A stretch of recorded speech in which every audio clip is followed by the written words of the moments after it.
गगनपुर गांव में एक बूढ़ा व्यक्ति रामलाल रहता था। रामलाल के दो बेटे थे। बड़ा बेटा मनोज और छोटा बेटा राजू था। रामलाल रोज अपने दोनों बेटों के साथ खेत में काम पर जाता और दोनों को खेती बाड़ी का काम सिखाता। कुछ दिनों बाद रामलाल का देहांत हो जाता है और दोनों भाई आपस में बात करते हैं। राजू, देखो अब पिताजी तो नहीं रहे, तो अब हम दोनों को जायदाद का बंटवारा कर लेना चाहिए। ठीक है भैया, आप जैसा कहें। तो ठीक है, ये घर और गांव के बाहर जो खेत है वह सब मेरे हिस्से में आता है और जंगल के पास वाली जमीन और वहाँ का पेड़ तुम्हारे हिस्से में आता है। पर भैया, जंगल के पास वाली जमीन तो बहुत कम है गांव के पास वाली जमीन के मुकाबले। इतने में मेरा क्या होगा? अरे राजू, जमीन कम है तो क्या हुआ, आम का पेड़ भी तो है। उस पेड़ में जो आम आएंगे वो भी तो तुम्हें ही मिलेंगे। पर भैया, मेरा गुजारा कैसे होगा? तभी मनोज गुस्से से कहता है, देख राजू, मैं कुछ नहीं जानता। पिताजी की मैंने खूब सेवा की है और मैं उनका बड़ा बेटा हूँ, तो मेरा हक है ज्यादा हिस्सा लेने का। तुम्हें जितना मिल रहा है उतना ही ले लो और जाकर अपना काम करो। राजू निराश होकर वहाँ से चला जाता है और अपने मिले हुए हिस्से में एक झोपड़ी बनाकर अपनी पत्नी के साथ रहने लगता है। कुछ दिनों बाद राजू अपने बड़े भाई मनोज के पास जाता है। भैया, मेरी कुछ मदद करो। मेरे पास जो जमीन है उसमें फसल ही नहीं उगती। मैं कोशिश करके थक गया हूँ। भैया, अगर आप अपने हिस्से में से थोड़ी सी जमीन मुझे दे दें तो मैं उसी में अपना गुजारा कर लूँगा। यह सुनकर मनोज सोच में पड़ जाता है। ये राजू तो मेरे पीछे ही पड़ गया है, अब मैं क्या करूं? कुछ ना कुछ तो करना ही पड़ेगा। राजू, वो क्या है ना कि मैंने वो जमीन एक सेठ के पास गिरवी रखी हुई है, क्योंकि मेरी पत्नी की माँ बहुत बीमार थी तो उसके इलाज के लिए पैसे चाहिए थे। तो मेरी पत्नी ने कहा जमीन गिरवी रख दो, इसीलिए मैंने वो जमीन गिरवी रख दी थी। तो जब तक उस जमीन का कर्ज मैं पूरी तरह चुका नहीं दूंगा तब तक मैं उसमें से तुम्हें कोई हिस्सा नहीं दे पाऊंगा। लेकिन जैसे ही कर्ज चुका दूंगा मैं तुम्हें बता दूंगा, तुम उसमें थोड़ा हिस्सा ले लेना। राजू निराश होकर वहाँ से चला जाता है और रास्ते में वह सोचता है, क्यों ना मैं भैया से कुछ दिनों का राशन ले लूं। जब मेरे पास राशन होगा तो मैं उन्हें लौटा दूंगा। यह कहकर राजू वापस मनोज के घर की तरफ जाता है। आपने अपने भाई से झूठ क्यों कहा कि मेरी माँ बीमार है और आपने जमीन गिरवी रखी है उनके इलाज के लिए? अब मैं तुम्हें क्या बताऊं, ये राजू मुझसे जमीन का हिस्सा मांग रहा था, मैं उसको कैसे मना करता। मुझे कुछ उपाय नहीं सूझा तो मैंने यही कह दिया और वो चला गया। अब तुम जाओ और खाना बनाओ, मुझे जोरों की भूख लगी है। अपने भाई और भाभी की सारी बातें राजू सुन लेता है और वह दुखी होकर वहाँ से चला जाता है और जाकर अपने आम के पेड़ के पास बैठकर दुखी होकर कहता है, हे भगवान, मैंने किसी का क्या बिगाड़ा था जो मेरे साथ ही ऐसी नाइंसाफी हुई। अब मैं क्या करूँगा? कैसे अपना घर खर्च चलाऊंगा? तभी वहीं पर पेड़ से एक आम गिरता है। राजू वह आम देखकर सोचता है, बहुत भूख लगी है, ये आम ही खा लेता हूँ। राजू वह आम खाने वाला ही होता है। तभी उसे ख्याल आता है, अरे, मैं ये आम अकेला कैसे खा लूँ? मेरी पत्नी भी तो भूखी होगी। तभी राजू आम के पेड़ से कुछ आम और तोड़ता है और आम लेकर अपनी झोपड़ी में आ जाता है और अपनी पत्नी से कहता है, मालती, मैं ये कुछ आम लाया हूँ। तुम्हें भी तो भूख लगी है ना? हम इन आमों को काटकर खा लेते हैं। ठीक है, जैसा आप कहें, मैं अभी आम काट देती हूँ। मालती जैसे ही आम काटती है उस आम से सोने की गुठली निकलती है। यह देखकर राजू और मालती दोनों आश्चर्य में पड़ जाते हैं। तभी मालती सभी आमों को काटती है, उन सभी आमों से सोने की गुठली निकलती है। ये देख दोनों हैरान रह जाते हैं। मालती, ये सारे आमों की गुठलियाँ तो सोने की हैं। मतलब हमारा आम का पेड़ सोने की गुठलियों वाला है। मालती, अब हमारी जिंदगी भी सुधर जाएगी और अब हम भी कोई नया काम शुरू करेंगे। एक गांव में रमेश अपनी पत्नी सरला के साथ रहता था। रमेश बहुत ही गरीब था। वह जंगल में लकड़ियां काटकर अपना गुजारा करता था। रोज की तरह एक दिन रमेश जंगल में लकड़ियां काटने जाता है।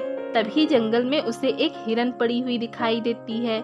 रमेश उस हिरन के पास जाता है और देखता है हिरन जख्मी पड़ी है। अरे ये हिरन तो जख्मी पड़ी है, लगता है किसी ने इस पर वार करके इसे जख्मी कर दिया है। जख्म भी काफी गहरा लगता है, मुझे इस हिरन की मदद करनी चाहिए।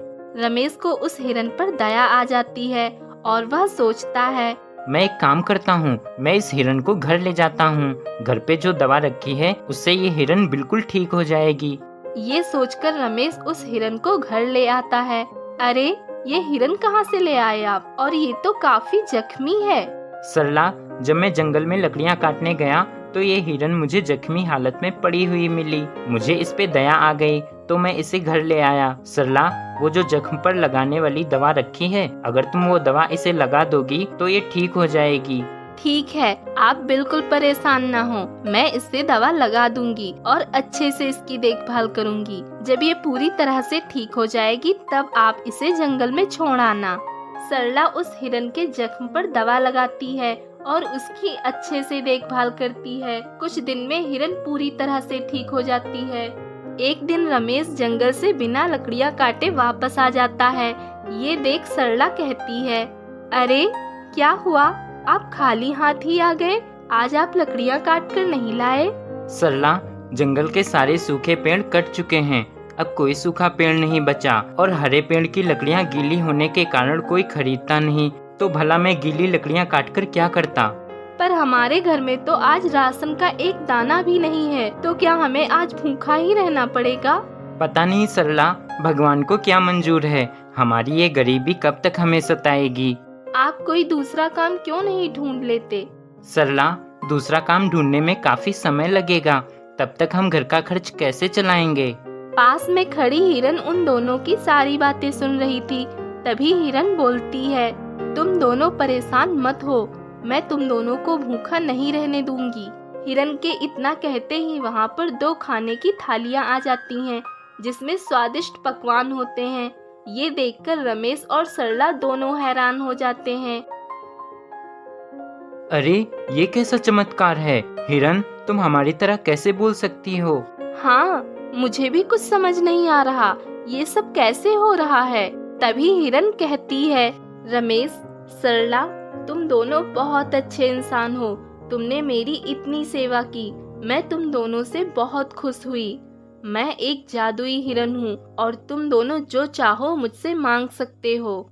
हिरन की बात सुनकर रमेश और सरला दोनों बहुत खुश होते हैं। अब उन्हें जो चाहिए होता वो हिरन से मांग लेते और हिरन उन्हें दे देती।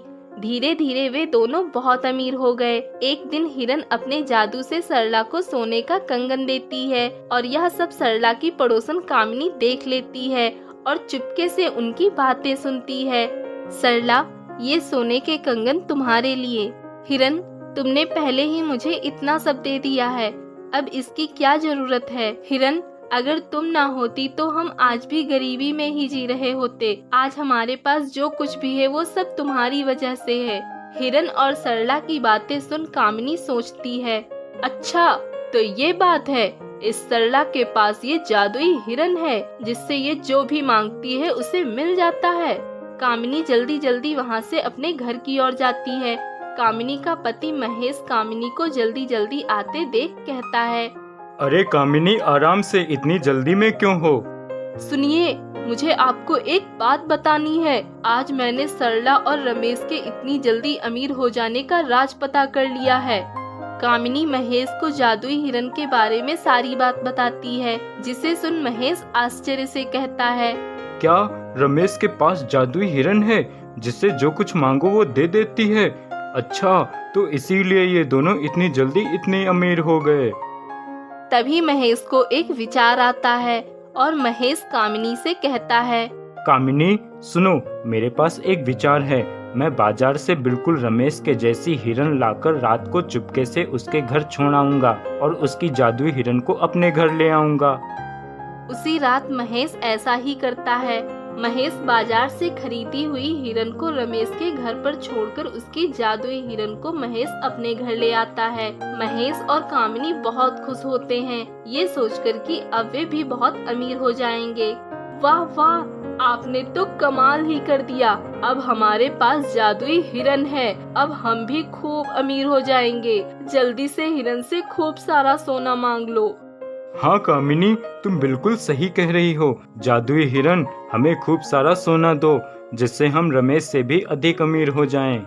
हिरन उन्हें कुछ भी नहीं देती, वह चुपचाप खड़ी रहती है। ये देख महेश गुस्से से कहता है, अरे ये हिरन तो हमें कुछ भी नहीं दे रही। ए हिरन, जल्दी से मुझे सोना दो, वरना मैं तेरा बहुत बुरा हाल करूँगा। ये कहकर महेश एक छड़ी उठाता है और गुस्से से हिरन को मारने लगता है। तभी हिरन कहती है, दुष्ट, तू मुझे मार रहा है? मैं तुझे कुछ भी नहीं दूंगी, क्योंकि तुम लोग लालची और घमंडी इंसान हो। इतना कहकर हिरन गायब हो जाती है और वो दोनों देखते रह जाते हैं।